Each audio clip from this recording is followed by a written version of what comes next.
मानसी की शादी को 7 महीने हो चुके थे। बहुत ही सुलझा हुआ ससुराल था मानसी का। एक दिन अचानक मानसी की तबीयत खराब होने पर डॉक्टर के पास गए तो पता चला कि खुशखबरी है। सारा परिवार खुशी से झूम उठा। इतने सालों बाद कोई नन्हा मेहमान जो आने वाला था। जब मानसी की सास ने यह खबर अपनी बड़ी बेटी कावेरी को सुनाई तो वो भागी चली आई। आते ही उसने मानसी को गले से लगा लिया। मेरी प्यारी भाभी, आज तुमने इतनी अच्छी खबर सुनाई है कि पूछो मत। वर्षों बाद इस घर में किसी बच्चे की किलकारियां गूंजेंगी। भाभी, तुम्हें कोई भी तकलीफ हो तो मुझसे कहना, मैं हमेशा तुम्हारे साथ हूं। कहते कहते उनकी आंखें छलक आईं। अपनी ननद से इतना स्नेह पाकर मानसी भी भाव विभोर हो गई। मानसी की ननद की शादी को 10 साल हो चुके थे। बहुत ममतामयी थी वो, लेकिन ममता लुटाने के लिए उनके पास कोई नहीं था। उनकी गोद अभी तक सूनी थी। पास ही के शहर में उनका ससुराल था। इन दिनों कावेरी ने मानसी का बहुत ख्याल रखा। 9 महीने बाद मानसी ने 2 जुड़वां बच्चों को जन्म दिया। एक साथ दोहरी खुशी पाकर सब फूले नहीं समा रहे थे। मानसी की ननद भी दोनों बच्चों पर खूब प्यार उड़ेलती।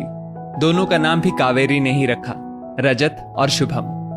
लेकिन 2-2 नन्हे बच्चों की जिम्मेदारी भी दोगुनी होती है। मानसी बेचारी परेशान हो जाती थी। एक दिन मानसी की सास ने उसके पास आकर कहा, बहू, मुझे पता है एक माँ के लिए उसके बच्चे क्या मायने रखते हैं। तुम मेरी बात को गलत मत समझना। मानसी ने कहा, माँ, आप क्या कहना चाहती हैं? प्लीज खुलकर कहिए। बहू, अगर तुम चाहो तो एक बच्चा कावेरी को दे दो।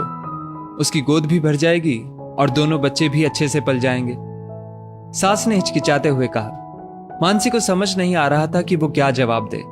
सासू माँ ने फिर कहा, बेटा, कोई जल्दी नहीं है, तुम सोच समझ के बता देना। ये कहकर सासू माँ चली गई।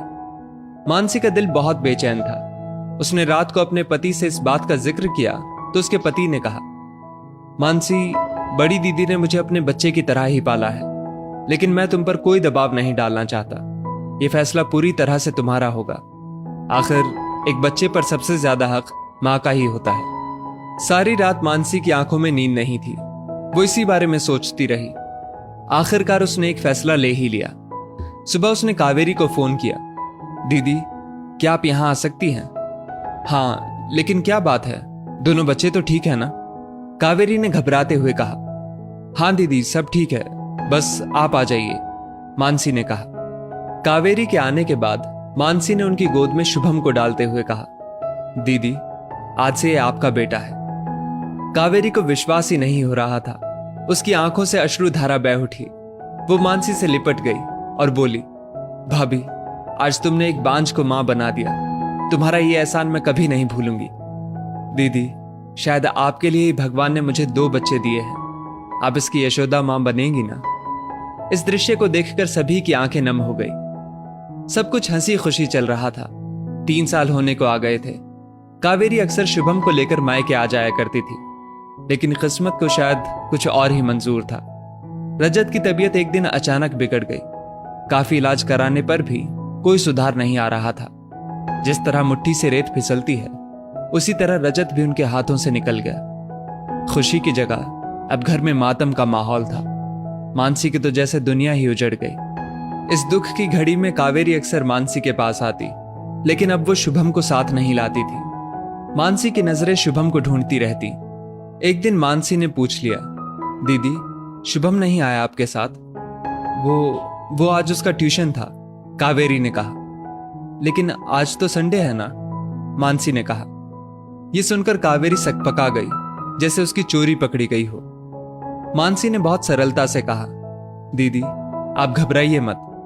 किस्मत ने मुझसे मेरा बच्चा छीन लिया। इसका मतलब ये नहीं कि मैं एक और मां से उसका बच्चा छीन लूंगी। एक मां ना सही, एक मामी की तरह तो मैं उसे कलेजे से लगा सकती हूं ना।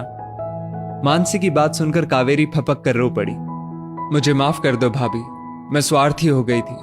मैं डर गई थी कि कहीं तुम शुभम को मुझसे वापस ना मांग लो। मैं अब उसके बिना जी नहीं पाऊंगी।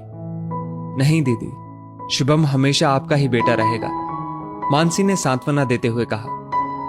सच भाभी, मैं उम्र में तो तुमसे बड़ी हूं, लेकिन तुम्हारे जितना बड़ा दिल शायद मेरे पास नहीं है। देखना मेरी प्यारी भाभी, तुम्हारी गोद में जल्द ही फिर से एक बाल गोपाल आएगा। ये एक यशोदा माँ की दुआ है, कावेरी ने मानसी से कहा। हाँ दीदी, मैं इंतजार करूंगी। दोनों की आंखों से आंसू बह रहे थे। उन्हें देखकर आज फिर सभी की आंखें भर उठी थी। दोस्तों, इस स्टोरी को लेकर आपकी क्या राय है, नीचे कमेंट करके जरूर बताइएगा। और ऐसी और भी बेहतरीन वीडियोस के लिए हमारा पेज जरूर फॉलो करें। धन्यवाद।